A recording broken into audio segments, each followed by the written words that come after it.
Они сражались за Родину.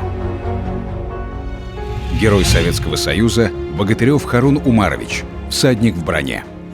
Богатырев Харун родился 15 сентября 1907 года в карачаевском ауле Джигута. Успешно окончил в 1925 году советскую партийную школу в Баталпашинске, ныне город Черкесск. В 1931-м рабочий факультет в городе Иванове. В 1932 году с отличием Орловское бронетанковое училище.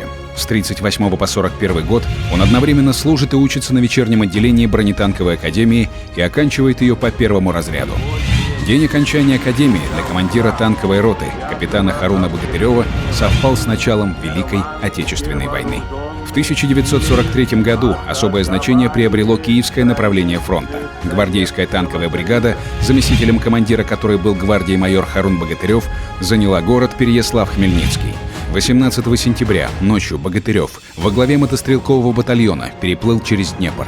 Внезапность нападения на гитлеровцев помогла занять село Григоровка и создать там Букринский плацдарм для дальнейшего наступления.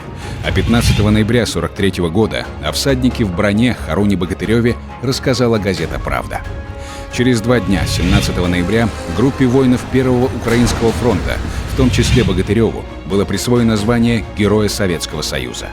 5 ноября 1943 года, во время боев за Киев глубокой ночью, бригада под командованием Харуна разгромила танковую бригаду противника на западной окраине и вошла в город.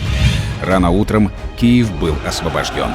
И бригада, преследуя противника, двинулась на Житомир, уничтожила большое количество вражеских танков. За участие в этих боях маршал Рыбалко вторично представил Харуна к званию Героя Советского Союза. Но это представление осталось только на бумаге.